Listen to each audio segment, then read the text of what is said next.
So tomorrow is an interesting day for those who consider themselves to be following or those who have accepted Krishna conscious philosophy in the Gaudiya Vaishnava Parampara.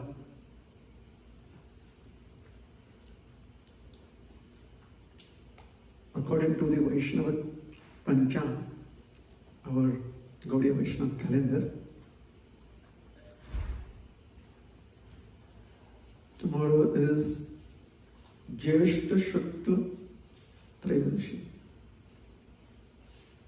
the 13th day of the waxing moon in the month of Jyeshta. Our calendar says it is Trivikram Mas, so in the month of Trivikram. To make it more relevant for us, month of June. Okay? And we are going to try and share and discuss some of the references in relationship to this tithi, this occasion in the Chaitanya Charitamrita. So the references are there in the Chaitanya Charitamrita, and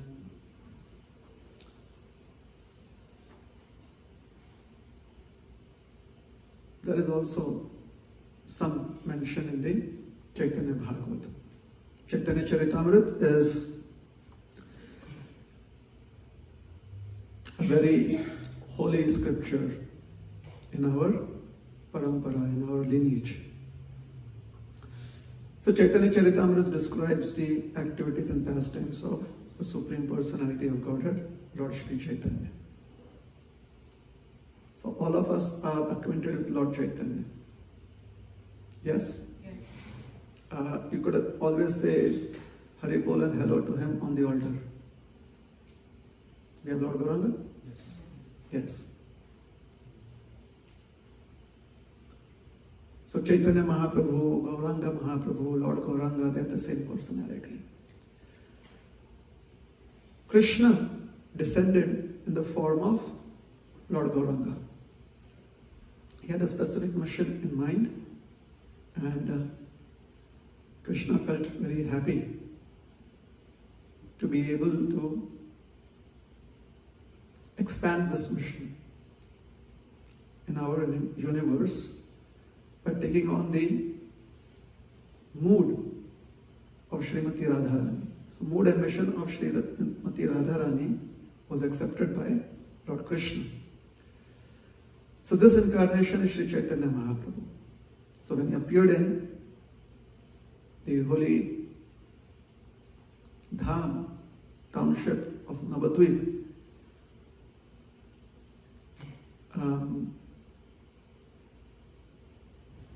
he made a lot of waves in society. I mean, people really noticed him. He became quite famous. Do you want to be famous? We want to be famous. Let's accept it. I mean, yes. We are humble, but yet we want to be famous. Fame and humility. So where does that come from? It comes from the Supreme Lord himself. The Supreme Lord has all fame to his credit. Yash. Correct? Of the 6 qualities that qualify an entity to be God, as mentioned by Parashara Muni, one of them is Purna Yash. Samagrasya Yash. That is very, very famous, the most famous. I mean, all fame practically belongs to him, and any fame that is there in this world is a reflection of the fame that belongs to the Supreme Personality of Godhead. Wow, that was quite a long sentence in one breath. Okay. So Krishna likes to be famous too. Or let's say, fame likes to associate with Shri Krishna, with Lord Chaitanya. That is better, isn't it? Because if I say Krishna likes to be famous, then it would be controversial. It's like, how can you say about that about Krishna? But he has likes and dislikes. So he was quite famous. And one particular boy was very much attracted to Lord Chaitanya's personality, his philosophy. This boy was the son of two very, very well-established businessmen in those times. They were also very decent people, and they were very, very dedicated to Lord Chaitanya and to the devotees who were the companions of Lord Chaitanya, like Advaita Acharya, Haridas Thakur. So these two brothers were called as the Majumdar brothers. What were they called as? Majumdar brothers. The names are Hiranya and Govardhan Majumdar. Amongst them, they were married. Amongst them, they just had one child, a boy, a male child. Lovingly, they gave him the name Raghunath. So today we are going to speak about Raghunath, because at a very young age he was insanely attached and attracted to Lord Chaitanya.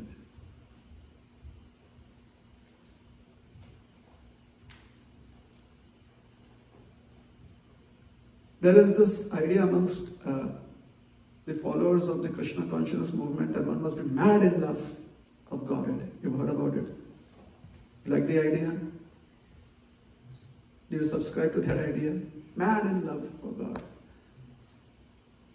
So, a synonym for mad is insane. So Raghunath was madly in love, or he had this insane attraction to Lord Gauranga. However, he was a little boy, so he'd ask his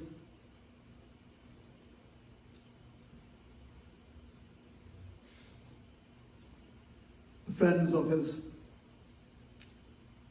parents, his uncle, like Balaram Acharya and others, that please, whenever you go to meet Lord Chaitanya, could you take me along with you? So Lord Chaitanya lived in Mayapur for almost 24 years of his life. He lived in Mayapur. Up till the age of 16 years, he was up to his antics as a little boy. I mean, he was really having fun.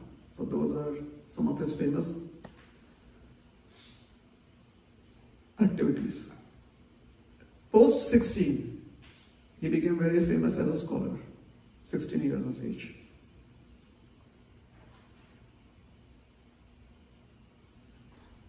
And Raghunath was a little boy. There were very few occasions that Lord Gauranga would come to the town of Raghunath. So what was the town that he grew up in, where he was born? Krishnapur.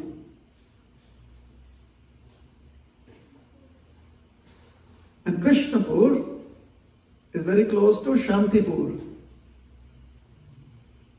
And Krishnapur is very close to Saptagra. And Krishnapur is very close to the town of Panihati.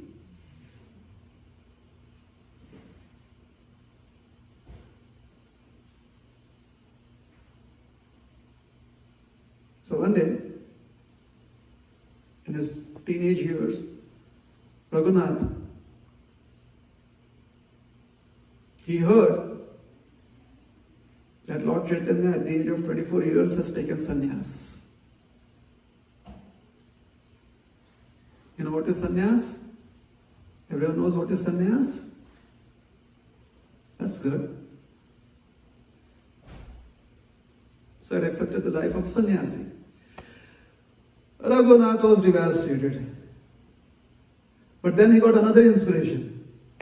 He said, if Lord Gauranga can take sannyas, I should also take sannyas. So as a teenager, this idea came to him. That I just follow Lord Gauranga, so if he's taken sannyas, I should take sannyas too. His parents, they doted on him. I mean, his family, his uncle, his father, his mother, his aunt. He was like the apple of their eye, whatever that means. But they really doted on him. You heard this phrase before, apple of someone's eye? Well, I have heard of apple pie.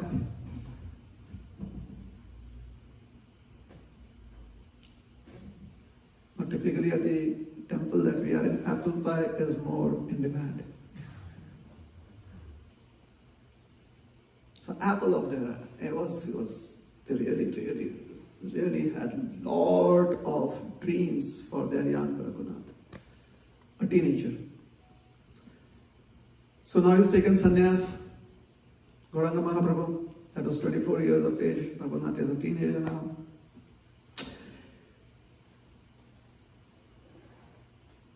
He requests his father to let him go to Shantipur. Why? Because after sannyas, Lord Chaitanya had come to Shantipur. After taking sannyas in the town of Kantakanagar. It is called as Katwa. So in Kantakanagar he takes sannyas. Lord Chaitanya wants to go north and then west towards Vrindavan. Nityanand Prabhu brings him south to Shantipur at the house of Advaita Acharya. So the news spreads. Advaita Acharya has already sent his put the message on WhatsApp groups of those times. Come one, come all, Lord Gauranga is at Shantipur, and this is where we get to see Lord Gauranga for the first time as a beautiful, shaven-headed personality, a sannyasi. So everyone comes. Raghunath, he requests his parents. They send him, they agree. They've already got inkling of Raghunath's desire to take up sannyas at an early age. So they send guards with him. Those guards are they have been instructed to bring him back, along with also giving him security. Well, he's a rich boy, right? So he needs security. Big inheritance. The Majumdars, they actually worked for the king. They would collect tax on behalf of the king, of the country. In those days, people who collected taxes, who collects tax in our present times? The government. You know how rich the government is. So that's how rich they were. So they also wanted to keep the child safe, so they sent him with bodyguards. And not just 1 or 2, but 10 or 12 bodyguards. So he comes to Shantipur. Advaita Acharya loves Raghunath. As soon as he sees Raghunath, he says, hey boy, come over. And he immediately brings him into the presence of Lord Gauranga. Lord Raghunath has tears in his eyes because he's seeing the beautiful golden form of Lord Gauranga, shaven-headed. And he's seen Lord Gauranga before, but with beautiful flowing hair. So Raghunath is very emotional at this point.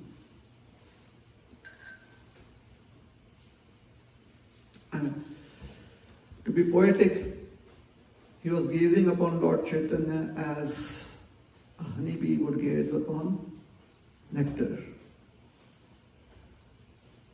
Chataka bird looking upon the Swati Nakshatra.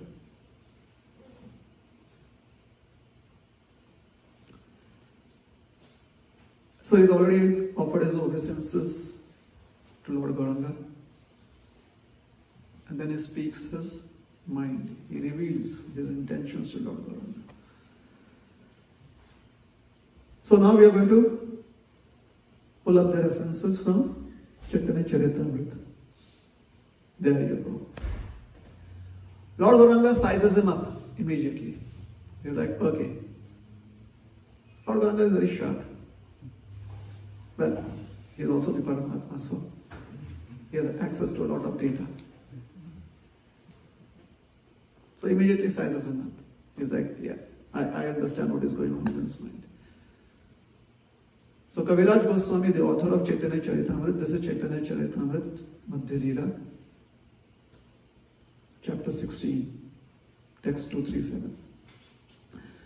Sthira na ghare jao na ho batulo, krame krame paye loko bhava sindhu kula.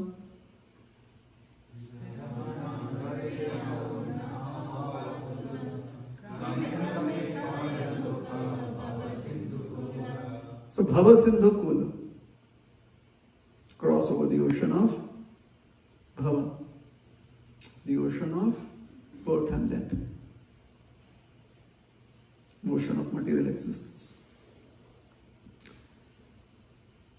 However, Raghunath wasn't expecting Lord Gauranga to call him names. Lord Gauranga called him Batula. Batula means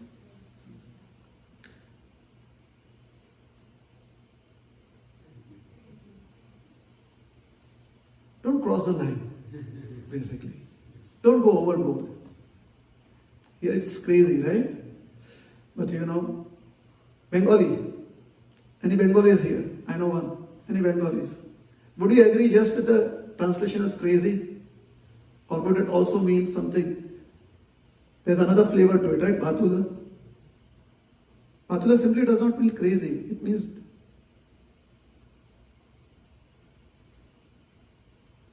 don't reach out for something that is beyond your jurisdiction.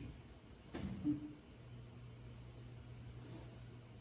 know, sometimes when you're young, eager, you feel like you are qualified for something, and they'll just tell you, all right, relax.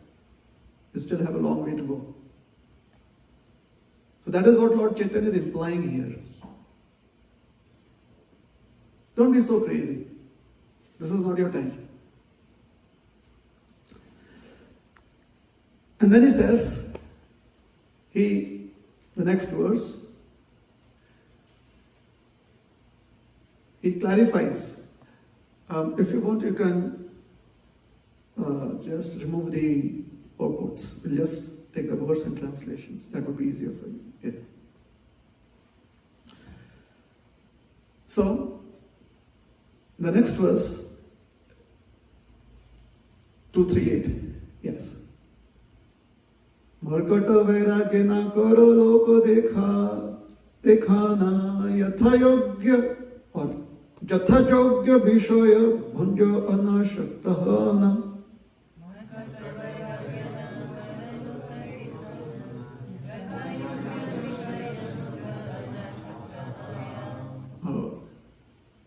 Synonyms could be there, otherwise there's no fun, right? So please, the synonyms. Yeah, thank you. So Markota Vairagya. What is his craziness? How was Raghunath trying to overreach? He says Markota Vairagya. Your renunciation is actually not well thought out. You're too young. You haven't really understood what is renunciation. Like most of us, we still are trying to figure out what it means to chant 16 rounds of the Hare Krishna Mahamantra. I mean, we fell for it. Batula, that is how we were. We still have Atula. Somebody told us, you chant 16 rounds of the Hare Krishna Mahamantra, everything will go all right. Really? Everything, something goes wrong, that is when we have faith in the Hare Krishna Mahamantra. Typically. So if you're chanting Hare Krishna Mahamantra and they convinced us that everything would be okay, things will work out for you.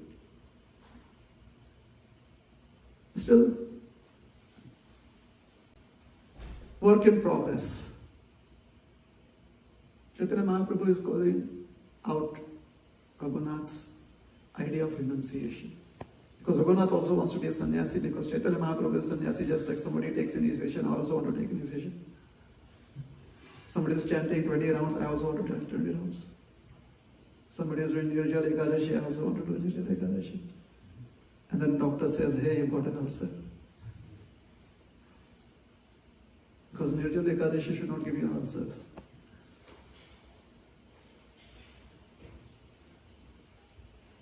So Markata Vairagya.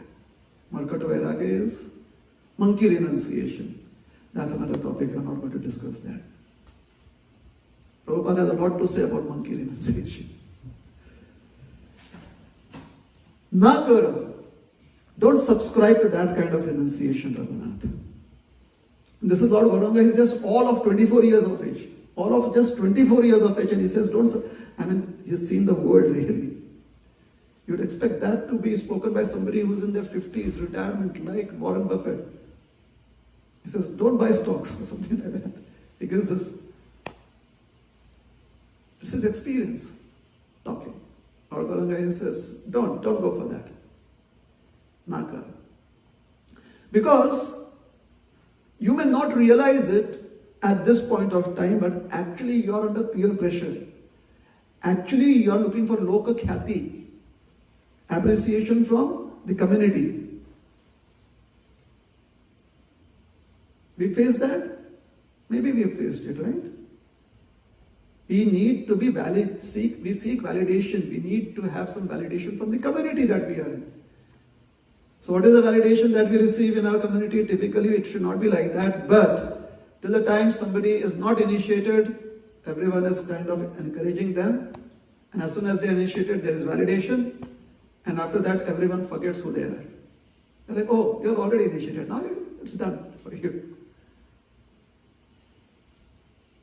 Till the time they commit some mistakes, and then you're already initiated. This was not expected of you. So validation. Loka dekhna. Showing off. Why does one show off? Seeks validation. Desire to be validated. Have people appreciate us. Jatha yogya vishay bhanja anasaktahana. Try and slowly have the realization that you can be happy and you can exist without the unnecessary needs of life.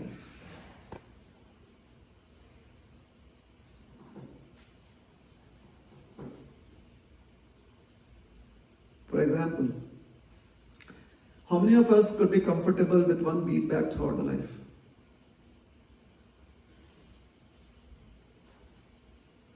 What is the need of a beat bag? To keep our beats, hold our beats, keep our beats safe, right? Now typically, if there is a particular beat that you're chanting beats that you're attached to, you would want to keep it for a lifetime, isn't it? There are people that receive in a ceremony the beads, somebody else has chanted on those beads and they receive that. Some of them just keep it on their altar lifetime, worshipping those chanting beads. But there are others who also chant on those beads. Wouldn't you want those beads to last a lifetime? Yes? Yes. Are you going to exchange those beads for another set of beads, chanting beads? No. But the bead bag that was originally there with the beads, how soon do we exchange it for another bead bag? As soon as there is a new one that attracts us in the market. Correct? Yes. So what is essential, what is non-essential, that has to be figured out, because if we need another bead bag, it means we have to spend our time and money in purchasing it. I'm not saying you should not go for new bead bags. I'm not saying that. I'm just trying to make it simple from what my life experiences are. Oh, you should see the collection of bead bags that I have. And there's a story behind each one. Oh, I received this bead bag from this gentleman, this bead bag from this saintly personality.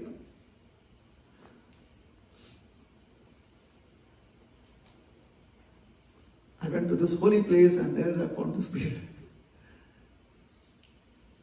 The whole idea of bead bag is a little different. Unknowingly, we don't realize that we are accumulating things. And when we accumulate, the idea to have more seeps into our consciousness. I need more, I need more. That is what Chaitanya Mahaprabhu is saying. Jata Jogya, or Yatha Yogya, if you want it like that. According to what your needs are, what is befitting, that is what you must accept, and the other things you must give up. And thus, you should cultivate renunciation in your life. Very quick question on bead bags. What is easy to give up? The practical point of view. What is easy to give up? Wanting another bead bag in life? Or giving up food and water on Nirjala Ekadashi? What is easy to give up? From the practical point of view, for most of us it would be easy to give up having food and water on Nirjala Ekadashi, because I'll get blessings. But wanting to give up the desire of having another bead bag as early as 6 months down the line. Did we even think about that kind of renunciation? Maybe we did, maybe we did not. If we did, good. If we did not, then maybe we have to rethink. And that's just one article in my life. What about the different kind of Gopi Chandans that we have? Tilak.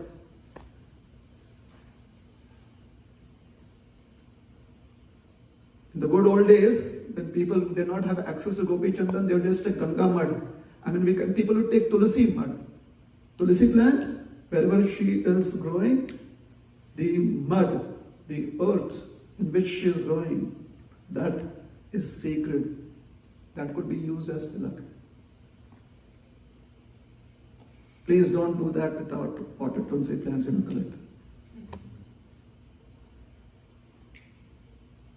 Basically, what it means is, it's so easy to cut down on what we think are essential needs, because practically they are not so essential. Next verse. Antare nishtha karo bahya loka vyavhara ochirata Krishna tomaya karibe uddhara. Oh, now he gives hope. He gives a blessing. He says, ochirata Krishna tomaya karibe uddhara. Krishna will very, very quickly, very soon, bless you by removing you from this material cesspool, taking you out of it. Uddhar. He'll save you, liberate you. Ochirat. So there, in the previous verse, he says that slowly but surely what you have to do? Cultivate renunciation. So that is the tortoise way. Slow but sure. And in this verse, he says, Achirat. Very soon you'll get. So what is, isn't that a paradox? Right? But that is hope. Hope is sometimes very paradoxical. When you really are hopeful, then even when things are not understandable to our sane mind cannot figure out things, but when you are hopeful, you still feel that there must be something that you missed out and you have to look out for it. A way out. So everything is falling apart, but you're like, oh, there must be something that can hold it together. Paradox. That's hope in this material world. So, O Chirag, very soon Krishna would bless you. How? Antarinishta karo. So, as you're trying to purify yourself, or you're trying to be more focused on what should be your goal in terms of renunciation, as you're working on it, you're studying hard, you're doing the abhyas, you're doing time like that, relieving yourselves of unnecessary burden, especially in terms of consciousness. I promise you, very soon, Krishna will liberate you. However, you still have to take care of your intent. What should be your intent? Internally, you should always be eager to only associate with Krishna. However, externally, the senses are not as of yet prepared for that kind of renunciation. So externally, loka vyavahar. You should go about your worldly activities with dexterity, in an expert manner.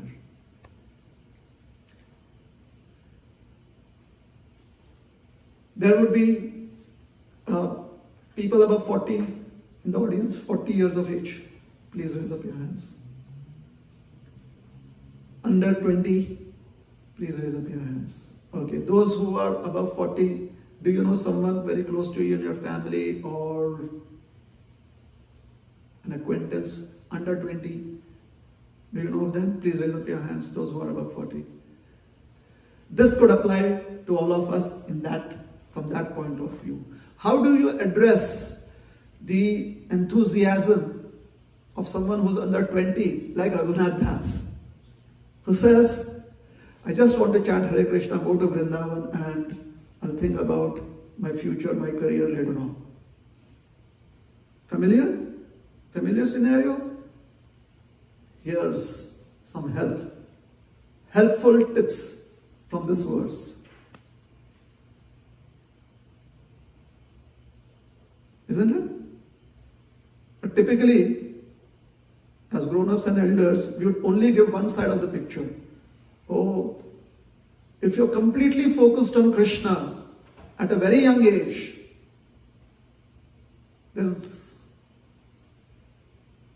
it's all right if you don't think about your career. It's okay. Especially if the child is not our child, someone else's child. You're so fortunate that your child has completely wanted to dedicate their lives to serve Krishna. But when it's your own child, it takes some time. I mean, lokabhagya, for others you may say, yes, it's Krishna's blessing, but at home, you and your family members are talking about, is it too early for our child? Should we try and put some sense in our child? So yes, you should. And the community should also do that. If they have a structure, a known structure that can identify if that child, if that teenager, if that youngster understands Vairagya and is not falling for Markata Vairagya, if there is a structure that can identify it, it would be helpful. Unfortunately, there may not be a structure like that. It could just be your belief system. With that belief, how good are we doing in our own spiritual life?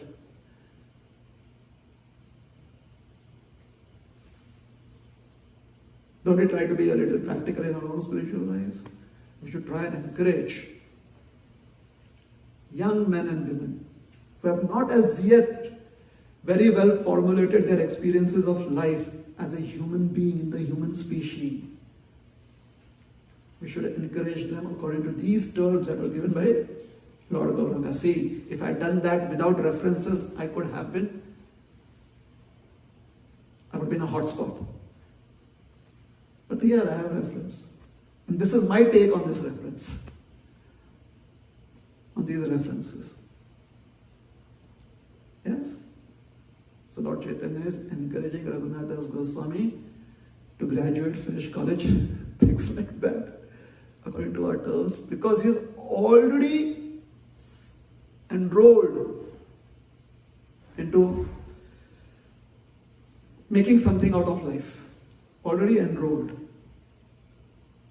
So Anta, one should cultivate a strong desire to only dedicate one's life to Krishna internally. Externally, loka vyavahar. For those who are above 40 and are in Krishna consciousness, this may not apply. Because you spent quite some time in Krishna consciousness and you've also had experiences in this world. But for someone who's under 20 maybe, under 25, this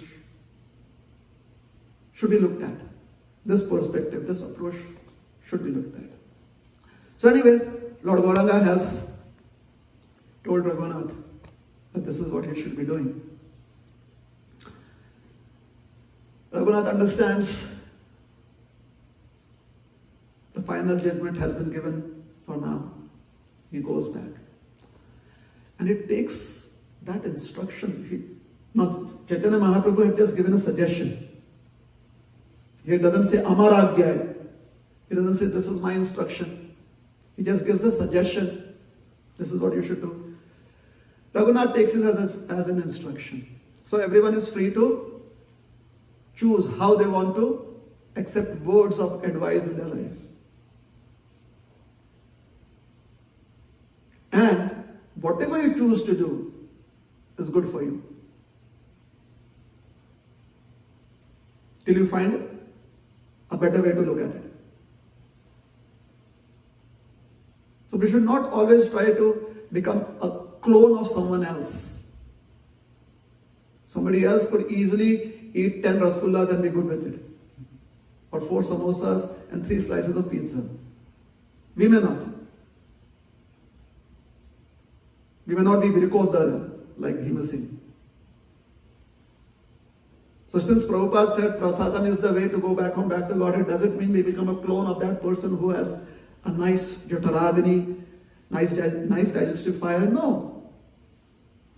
We go about our way till the time our digestion improves or comes to that platform where we can also do well with 3 slices of pizza, 4 samosas and 10 rasagullas.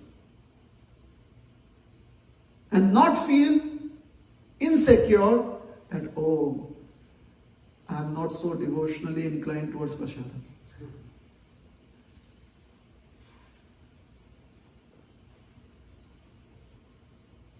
And the other person should not feel, oh, I am doing my best. See, I honor prasadam the most appropriate way in this community. I am so advanced. Waste of time. Either ways is waste of time. We just waste our time trying to jump to conclusions. All we should focus is honor prasad as much as you want, go about your business.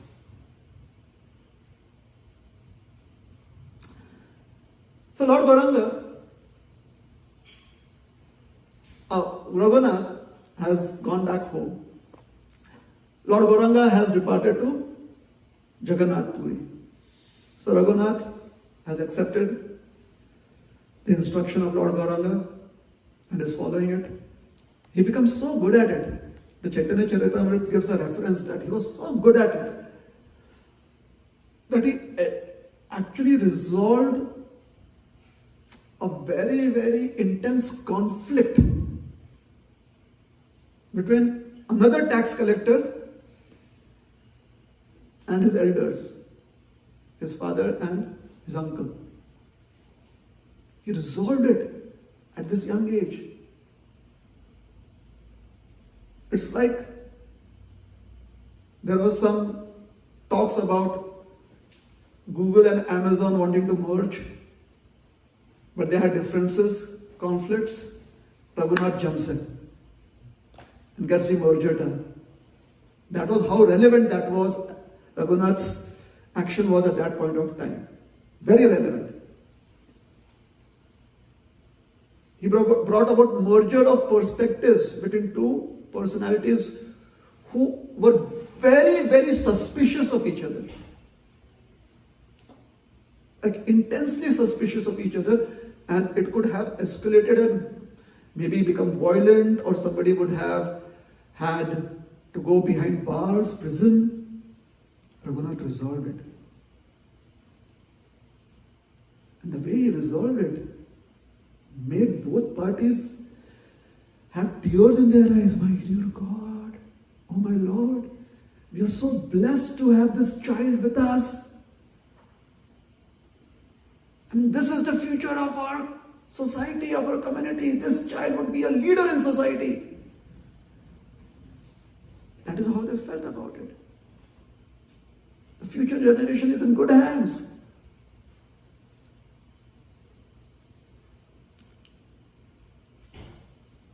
Maybe a year passed, maybe a couple of years passed. Lord Chaitanya couldn't go to Vrindavan after taking sannyas. So he was in Jagannath Puri, but he was always eager to go to Vrindavan. So it could be a year, maximum 2 years, maybe a year, since he was in Jagannath Puri. He told his friends and his associates in Jagannath Puri, I have to go to Vrindavan. He departs. That's beautiful.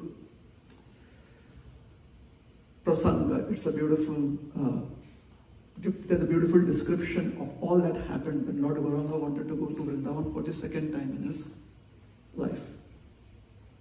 He departs. He goes as far as Ramakeli. There he meets Rup and Sanatan Goswami, who were Dabir Khas and Shakar Malik at that point of time. Jiva Goswami also gets a glimpse of Lord Gauranga because his father, Anupam, was brothers with Rup and Sanatan Goswami.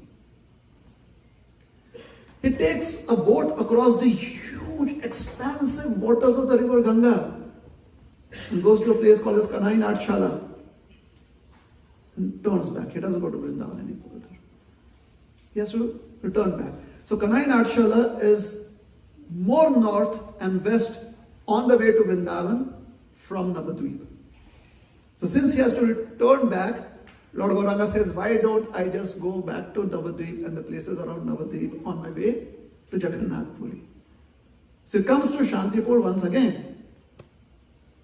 Who gets the news? Who's the hero of our narration today? Raghunath. So Raghunath gets news about Sri Chaitanya Mahaprabhu, and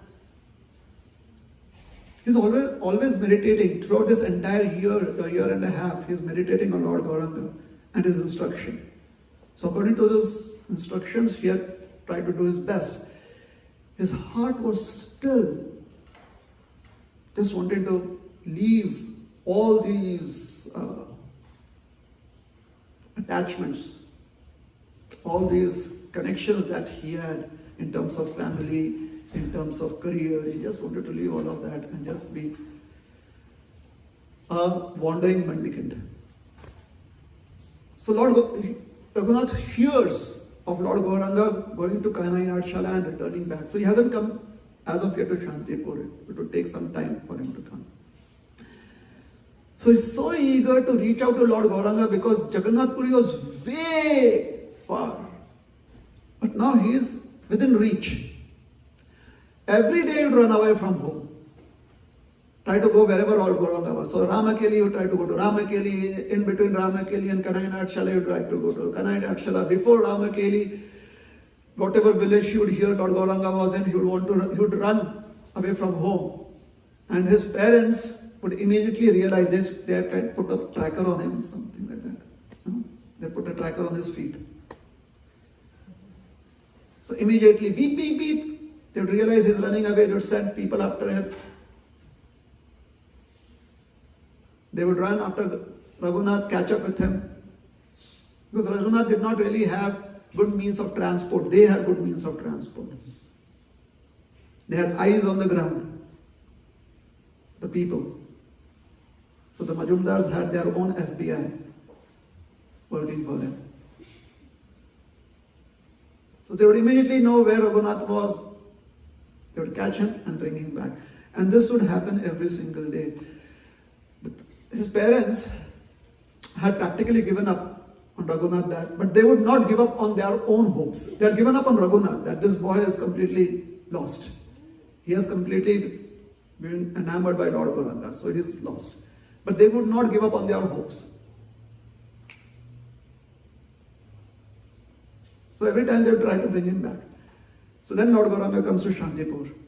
Shantipur is very near Raghunath's house, Krishnapur. He says, please can I go and meet Lord Gauranga? Give me some blessings, permission. So his parents said that, all right, at least he's not running away, he's informing us of where he's going. So we'll send him along with guards. They send him to Shantipur, where he meets Lord Gauranga.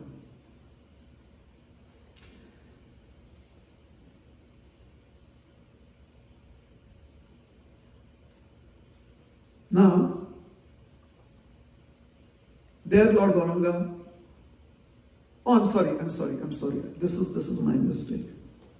The first time when he meets Lord Gauranga in Shantipur, after sannyas, Lord Gauranga just blesses him. So whatever we described about Lord Gauranga giving instructions was in the second instance. Sorry, I'm so very sorry. I mixed it up. So twice he meets Lord Gauranga. One was after sannyas, and the second time when Lord Gauranga has come from Jagannath Puri, traveling to Vrindavan, and on this trip when he comes back to Shantipur, he meets Lord Gauranga and he receives those instructions from Lord Gauranga. So Lord Gauranga has given the instructions and Lord Gauranga has departed to, Chaitanya Mahaprabhu has departed to Jagannath Puri. So again he's back. He's back to where he was with his parents. And now he tries to live. Prabhupada calls him like a pounds and shillings man. He does it very well. But he is not happy. His parents also realize he is not happy. No one is ready to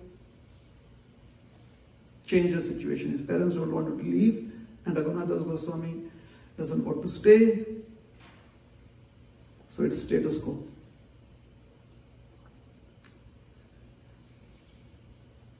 He gets news that Lord Nityananda is at Panihati. And then Raghunath, this is my take on it. Raghunath is wondering, every time I approach Lord Gauranga, and maybe I should try a different approach now. Maybe I should go and offer my plea to Lord Nityananda. Now, even in those times, people knew that Gauranga Mahaprabhu is a little strict, Nityananda Prabhu is a little lenient. Just as in today's times, you know that, the same, right? Nityananda is more lenient than Lord Gauranga. Isn't it?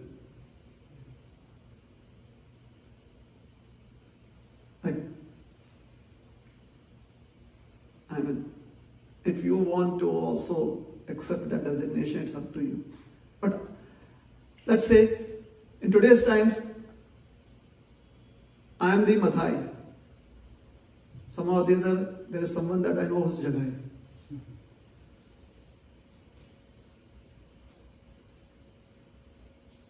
So Lord Gauranga is ready to denounce both jagah and Madhai. Nityananda Japsi. Lord Nityananda tries to find some reason to prove that we are actually good people. And many times the person that is being referred to, like if Lord Nityananda is speaking about me, that, oh no, this person has good qualities, even I get surprised. Really? That's how Lord Nityananda's vision is. I mean, he tries to find out some iota of goodness in one and oneself. Even if we have been good in our dreams, Lord Nityananda says, you're a good person. And we are like, I don't even remember my dream. Nityananda Prabhu says, I remember. In your dream, you were thinking that maybe I should help another person, and then you said, forget it. But because you said in your dreams, maybe I should help another person, you are my Madhai. I will try and see what I can do to get Lord Chaitanya's mercy for you. So Lord Nityananda is, he's a go-to person for us. Right? So Raghunath goes to meet Lord Chaitanya in Panihati. Now, Panihati is a very, very commercial place. Lots of trade and commerce. And one of the richest traders of Panihati is Raghava Pandit. He is extremely rich. I wanted to use the word filthy rich, but didn't seem appropriate. Right? Extremely rich. How rich is he? That sometimes he would order on Amazon a coconut that was supposed to be very rich in nutrients all the way from Mars, because Musk had sent his spaceship there. I mean, that was how rich he was. He could spend money on an entire space trip to Mars just to get back one coconut that he was convinced is rich in nutrition, because he wanted to offer it to Lord Krishna.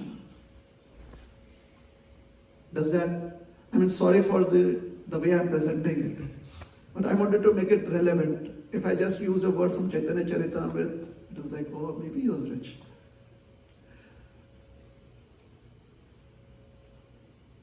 And then when he does get that coconut, somehow or the other somebody mishandles it.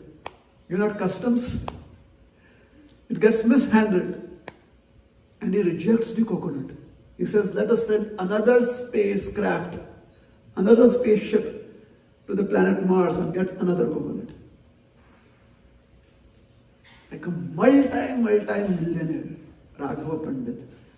However, he was so simple in his day-to-day affairs, in his personal needs, that people were simply amazed. How can Raghava Pandit be such a simpleton despite having so much wealth? And hence Raghava Pandit was very dear to Lord Gauranga. How dear was Raghava Pandit to Lord Gauranga?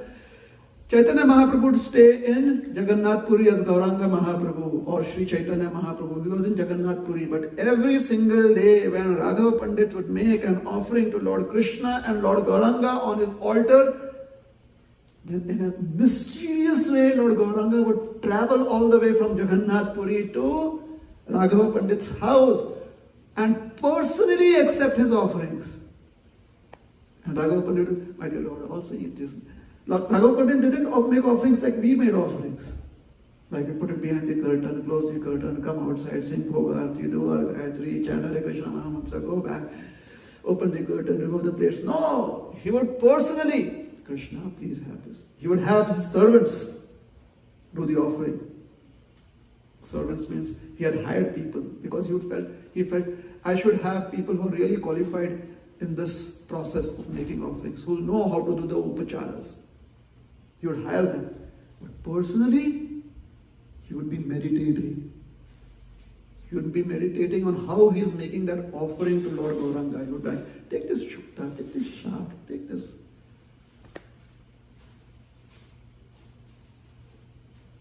Malita, Pushpanna and everything. Take one, have more. Gauranga Mahaprabhu would personally be present. That is how dear Raghava Pandit was to Gauranga Mahaprabhu. And Nityanand Prabhu was in his town. So Raghava Pandit was making huge preparations for Nityanand Prabhu to hear. Nityanand Prabhu was physically present. He did not need to be mysterious about it. There was no mysticism there. So personally, Nityananda Prabhu was present. Lord Gauranga would mystically appear. But here Nityananda Prabhu was personally present in Panihati along with so many of his companions. So Raghav Pandit was like super engaged. Who comes there seeking permission from his parents? Raghunath. And when Raghunath sees Nityananda Prabhu on the banks of the Ganga, because he's sitting right there under this beautiful, beautiful Vata Vriksha, this beautiful, beautiful tree, so expensive, such an elegant tree, and under that, this amazing rock. And Nityananda Prabhu, it had a flat surface, so Nityananda Prabhu was sitting on that high platform, and all these luminaries, they were sitting around him. And Raghunath was just amazed seeing this sight. He had tears of affection for Lord Nityananda. He offered obeisances from a distance.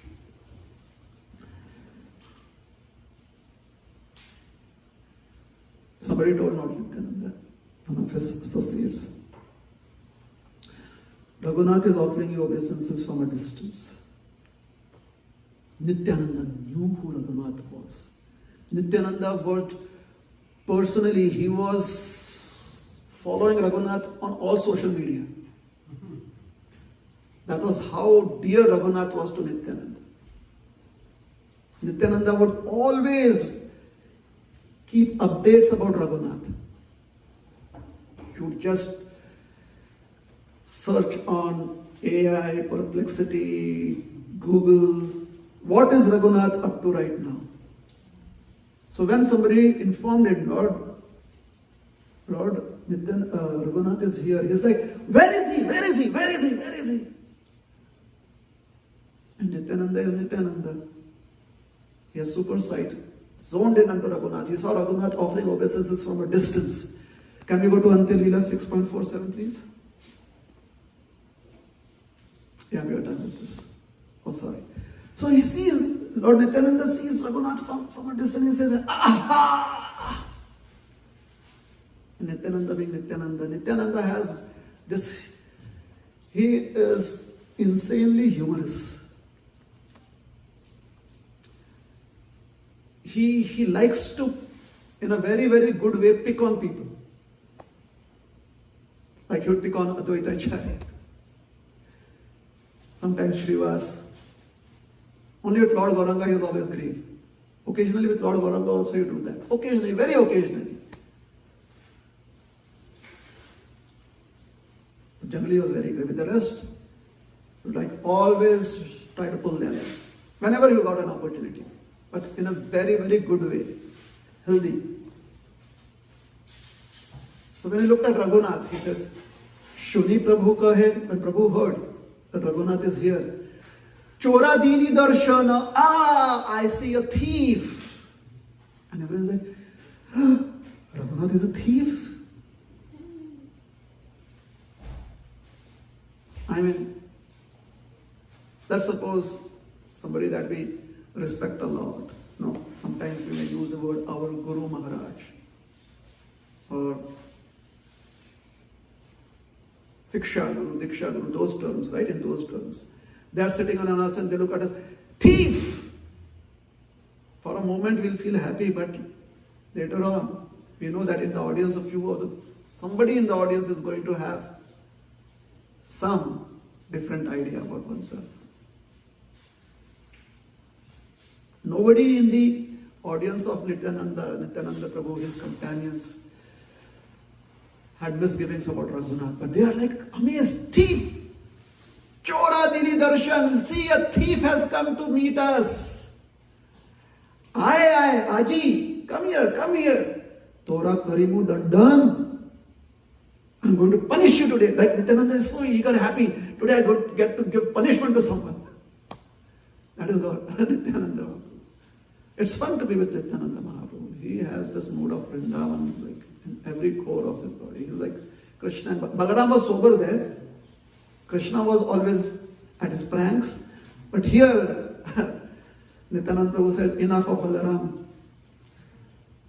perspectives. I want to have the same, I want to experience the same pleasure that you, Krishna, experience when you play pranks in Vrindavan. So here Nityananda is in that mood. He says, Karimu Dandan, I will give you danda, I will give you punishment. And I mean, here Raghunath is thinking that let me try another way out. Let me go and approach Nityananda. Nityananda saying, I will give you danda.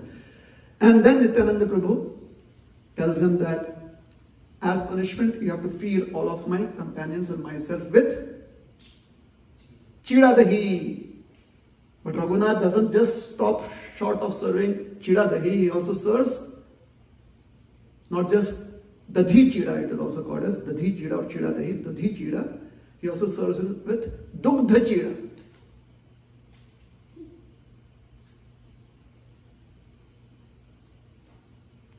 Chip rice, that is how we call it here. Chip rice. Chip rice with condensed milk and with kola, bananas. And the dugdha is condensed milk. Like when we speak of condensed milk here is, I'm not sure how we think of, but if you have grown up in India, condensed milk simply does not mean milk. It has lot of dry fruits in it. Because that is how you condense milk. So you can have the flavor of cashews and pista. So many flavors in condensed milk. So that is the dugdha chida here. And then he used special karpura. So 2 sets of preparation he served Lord Nityananda. And how did he do it? He ordered lots of pots, especially 7 big pots and other smaller pots, smaller than the bigger pots. Not really small pots, but huge pots, but smaller than the bigger pots. So the bigger pots were like maybe 3 feet high, 4 feet high. And the smaller pots would be like 1 feet high, 1 feet tall. He gave 2 of such pots to every single person. And one pot was chipped rice that had already been soaked in milk. And after the chipped rice has absorbed all of that milk, to it was added condensed milk, the dugdha, with champaka, especially flavored, like the champaka flower. The taste is like that. The flavor that is for the champaka, very sweet, very distinct. The champaka, kola, banana, added camphor to it. Lots of dry fruits, even fresh fruits. The Chaitanya Charitamrita simply says other eatables. And the other pot was Nityananda Prabhu said chida dahi. So one pot was pot of opulence, because Raghunath was a rich person, so opulently as he served. The other pot was pot of simplicity. And anyone can serve Krishna with leaf, a flower, a fruit. So there is hope both ways. If you have nothing, still you can serve chida dahi, easily available. And if you have a lot, you can serve dugdha chida, condensed milk. And feel fortunate that despite my inability to be simple in life, Lord Nityananda has forced me to serve a simple fare. You know, when you have riches, it's very difficult to be simple in life. For example, you may want to go to Vrindavan and lead a simple life.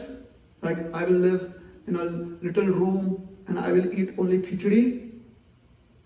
But still you want to take a rickshaw to Lord Bazar, because it's difficult to walk. When you have wealth, there's only so much you can do as external renunciation. Hence, Nityananda Prabhu forced Raghunath to experience what is renunciation in terms of his service by telling him, just serve chida dahi. At the same time, Raghunath knew that everything can be offered in Krishna's service. So he also served dugdha chida. So he offered everything to Krishna, and at the same time, he followed the instruction of Lord Nityananda to be renounced in one's offerings. 2 pots everyone had, everyone was very happy. But Nityananda Prabhu did not stop at that. He invited Lord Gauranga hotline. Mahaprabhu, we are having fun here on the banks of the Ganga. It is just like Vrindavan, we are coward boys. Come over. Lord Gauranga jumped at the proposal. He came over, but only a few people could see Lord Gauranga having come to the banks of the Ganga at Panihati. And Nityananda Prabhu said, oh, you're here? Let's have fun. So you take a handful of chip rice, the chira, and you put it in Lord Gauranga's mouth. You feed Lord Gauranga. And Lord Gauranga says, I love this. Then Chaitanya Mahaprabhu took a handful and put it into Nityananda's mouth. And he felt so happy. He started laughing. This is fun. And the two brothers were having fun. And a few fortunate souls could see they were having fun. The others could only see Nityananda Prabhu having fun. And they were just happy seeing Nityananda Prabhu having fun. This is the festival where Nityananda Prabhu is giving danda, punishment, to Lord Raghunath, and therefore it is called as a Danda Mahotsav, the festival of punishment. It is also called as a Chidadehi Mahotsav, the festival of chipped rice and yogurt. But we call it as the Panihati festival because it happened at Panihati. The next day, and then Raghav Pandit comes and says,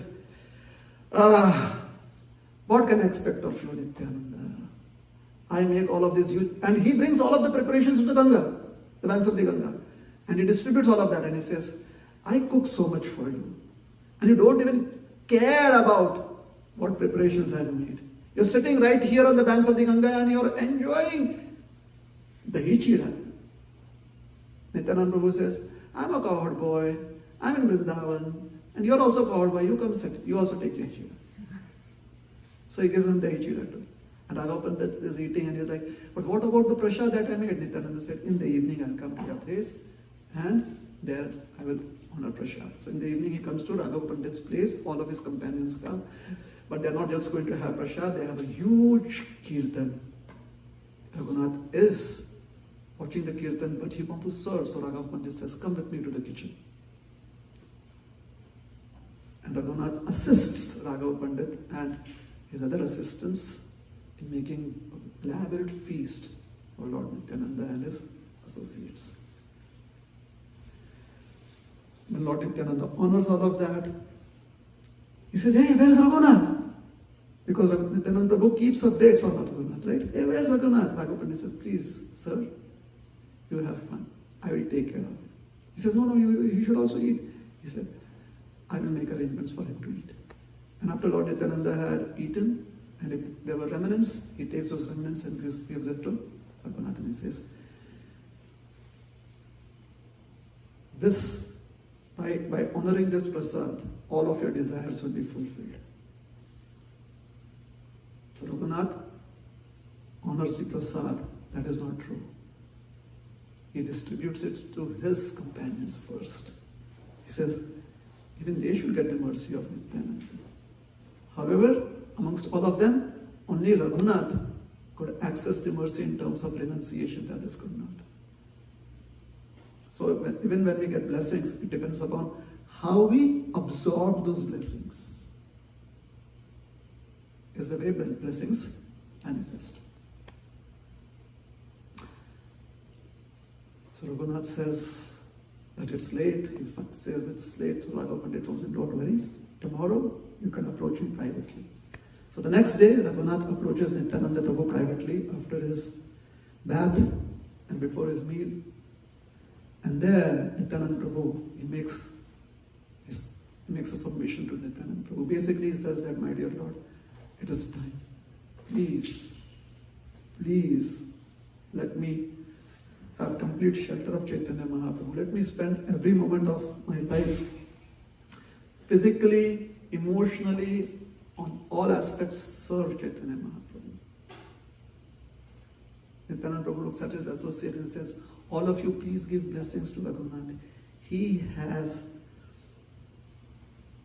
wealth equivalent to what Elon Musk and Warren Buffett and Bill Gates have. Chaitanya Charitamrita says Indra, but how do we know what Indra has? What kind of wealth? Practically, Raghunath has the wealth equivalent to $1 trillion. He's already a trillionaire in our present times. No one is a trillionaire on our planet right now. He says, Raghunath is a trillionaire. He already has a wealth of Indra. And still is so detached. You bless him that he gets the mercy of Gauranga Mahaprabhu. Everyone gives their blessings. And then Nityananda Prabhu turns to Raghunath and he says, very soon you shall have the personal association of Chaitanya Mahaprabhu in Jagannath Puri. Rest assured. And there you will be serving Swarup Damodar Goswami. And as the personal assistant of Swarup Damodar Goswami, you would have personal service of Lord Gauranga. So this is the conclusion of the Panihati festival as we know it. Let me summarize it according to in the world that we live in. Lord Chaitanya is the CEO.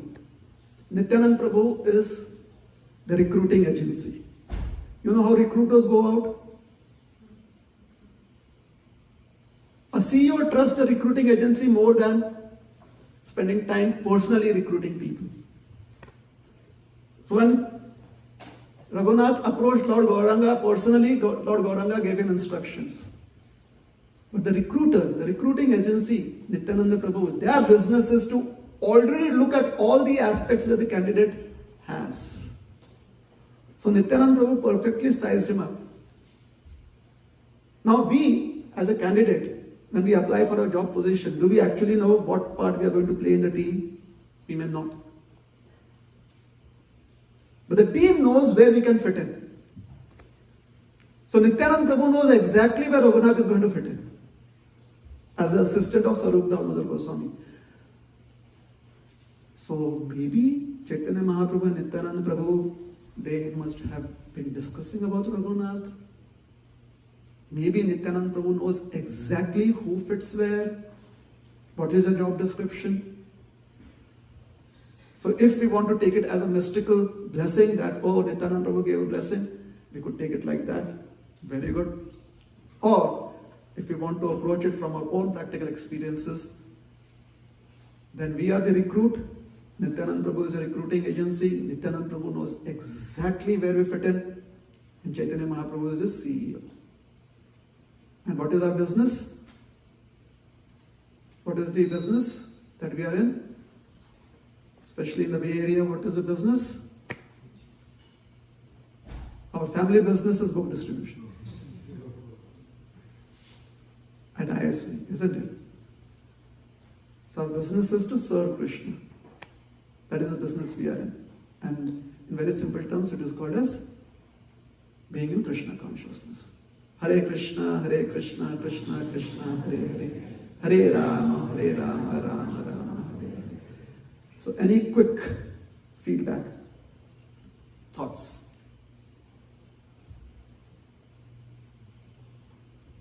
Hare Krishna. Thank you so much for nicely explaining the psychology and the hearts of the characters of this pastime. I felt it's really fresh and then very enlivening. So thanks for that. So, Prabhuji, I have a question on the Antaranishta and the Bahya Loka Vyavahar, right? So this seems to be more applicable to the person who is already realized. For example, if you take the case of Priyavrat Maharaj, so he was already well trained under Narada Muni, and he was asked to take the role of a ruler by Swayambhuva Manu, and then he was acting as a king, but internally he was like very fixed up.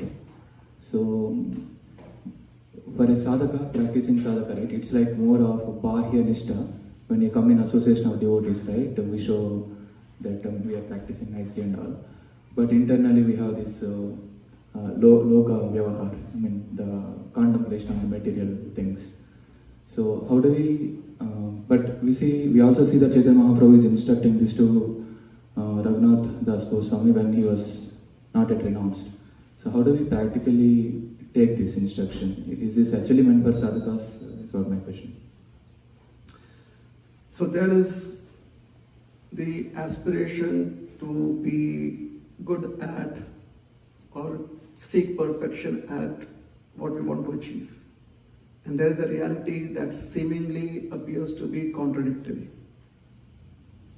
So how do we resolve that? What do we do to resolve that? Did I paraphrase it properly? Yeah? Honesty. And if we are honest in Loka Vyavahar and our Antaranistha, that is our intent and dealings with people, if we give ourselves very honestly to the Loka Vyavahar, in the mood of service, considering the field of activity to be Krishna's energy, and hence all those godly qualities, that are there, the divine qualities. A lot of those qualities has to do with Loka Vyavahar in the Bhagavad Gita. So if we contemplate and try and work our external dealings through those qualities, then externally, or our interactions on the Loka Bahya, our interactions with the world around you, is in the mood of a servant, where we only are wanting what is our quota and we do not want to take anyone else's quota.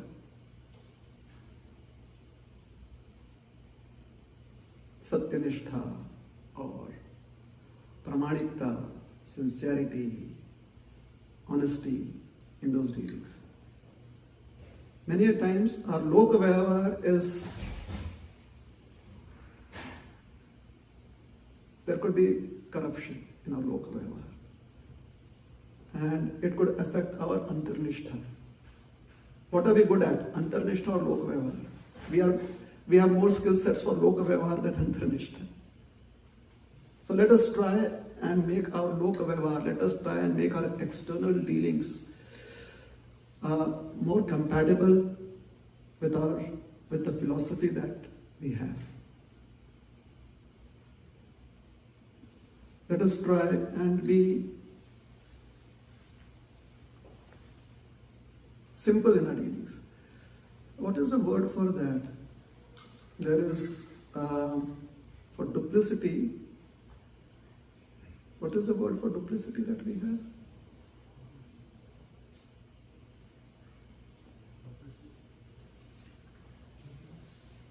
Sorry, in Sanskrit. Anyone can help me out?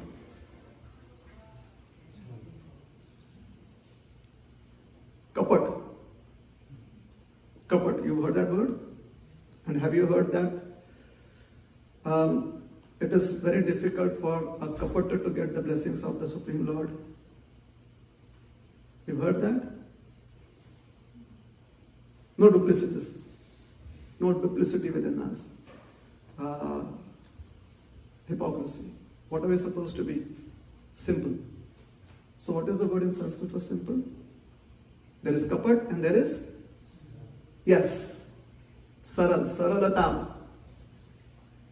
And Srila Prabhupada also mentions these words in his presentations, and some of, like even Gaura Govinda Swami Maharaj, he has given an exposition on what is saralata and what is kapatata.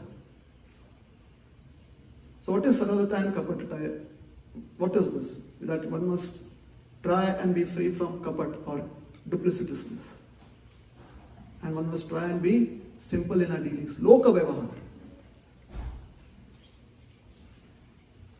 We cannot lead two lives, right? In Loka Vyavahar, we try and see how we can complicate our existence, and Antarnishtha, internally try to be simple. The skill sets that we have presently is with material senses. We still are working on getting good skill sets for our subtle existence, in terms of our arrogance, our ahankar, our ego, our pride, always trying to be judgmental or justifying situations and using the intelligence for that, or letting our mind go haywire. We're still working on the skill sets needed to keep the mind focused, keep the intelligence pure, and trying to be free from false ego. So we're working on it. But the senses, we are good at it. With our ears, we are hands, legs, we have quite a few skill sets. So let us purify that. Lokavaya. That is what Chaitanya Mahaprabhu is trying to indicate. So if you are under 20, you still don't have the experiences of how you have not developed the skill sets to its potential, that your senses can manifest. So they really have to be given training. But after 20, after you graduate, aren't you supposed to now provide? Aren't you supposed to now be productive? So at 40 years of age, still we are wondering of how our skill sets should be in external behavior. And somewhere the training up to 20 years and 20 to 40 years, we have not really looked properly at it. We have missed out. Alright?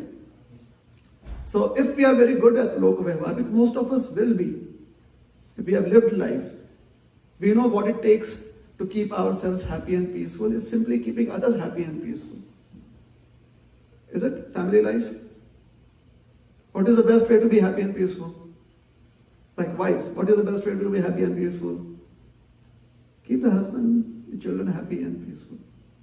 Husbands, what is the best way to do that? Keep the wives. But when you're young, just married, you don't have that ability. So there's a lot of frictions. After some time, you work in your own space as a wife, you work in your own space as a husband, and figure out a way how to have decent dealings. So skill sets. This is what is called as Lokavaya. At work, that is what you do. With the neighbors, that is what you do. So when you're Lokavaya, if you have lived life like that, this for people in the ashram, it's a little different. Because for them, they have to be very meditative. If they are not being, if it's not possible, or the mission of the ashram is something else, like going out and preaching and distributing books. So they have to be very meditative during that process. And their Lokavaya matters for them.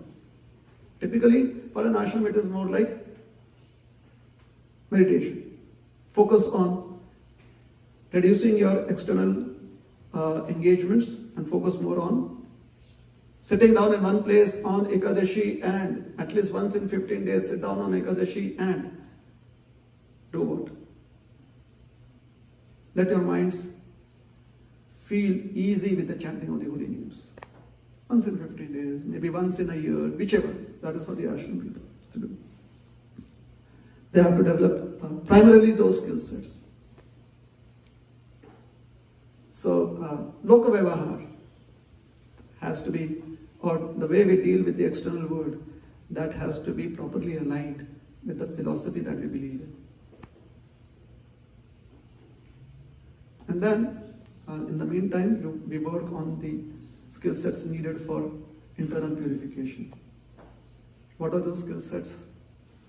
Shravana, Kirtana, Smarana, those are the skill sets.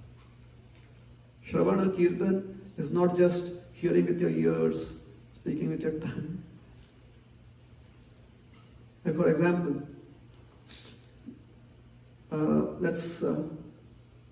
what is 2 to the power of 2? 2 square. 2 cube. Is capital of the United States of America. Washington DC. Right? The planets that are closest to the sun. Mars, Venus, Earth. Comes to us, right? A dream. So when we have internalized all of this. So when we hear 2 square, the idea of 4 seems relevant.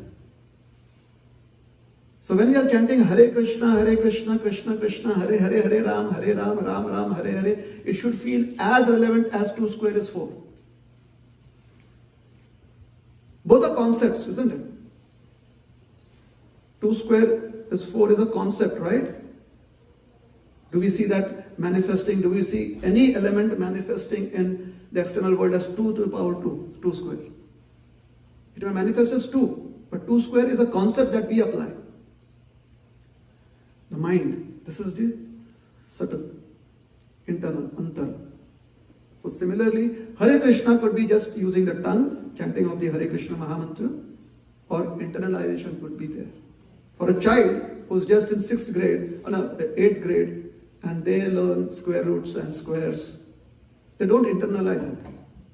But when you are working on it, you're a programmer that has to use that. You internalize it. You develop concepts. Based on those concepts, you're kind of wondering whether a dam has to be built this way. You're wondering whether the energy, electric energy has to flow that way. You conceptualize it. Similarly, we have to conceptualize the Hare Krishna. What is the chanting of the Hare Krishna Mahamantra? Nam Nam Akari Bahudha Nija Sarva Shakti. That conceptualization has to be there. So then we have to develop those skill sets. Antaranishta. Okay? So first of all, we have to trust ourselves that we are not so bad at Loka Vyavahar. You have to come out of that unnecessary guilt complex, which may not necessarily be humility. We are good at what we do. There are other things that we are not good at, even externally, right? So we have to, first of all, start accepting who we are. And why are we good at what we do? Because Krishna has given us the ability and the potential to act. It's not by our own. The action is ours. The potential has been given by Krishna. So that could be humility. Alright? And then Antarnishtha is skill sets that get to develop. There are so many things that, as I said, Shravana, Kirtana, Smarana, Vandana, Tadas. These are all skill sets that can be used for internalization. Is that okay? So we'll stop. It's already very late. Thank you very much. Hare Krishna. Srila Prabhupada ki jai. Gaura Bhakta Vrinda ki jai.